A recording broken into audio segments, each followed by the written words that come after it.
Right now, 2 babies are being born in Jerusalem. One to Palestinian parents, the other to Israeli parents. Those babies don't know that they are Palestinian and Israeli. They had no part creating the problems of the world they have been born into, and they have no knowledge of the tragedies that have gone before. They will both bring love into their parents' hearts. Throughout this debate, I want you to remember those 2 babies. Small, precious, innocent. For there to be a joint future for the next generation, there has to be an acceptance of the tragedies of the past.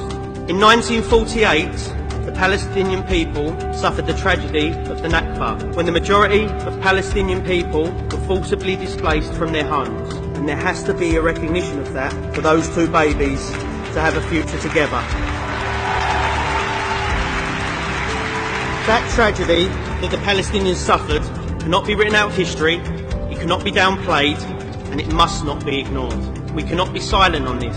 I want us to send a message to Mr. Trump that cutting the funding to the UNRWA, the humanitarian agency set up by the UN to assist these people in exile, born homeless, born stateless, in refugee camps, will not crush their spirit.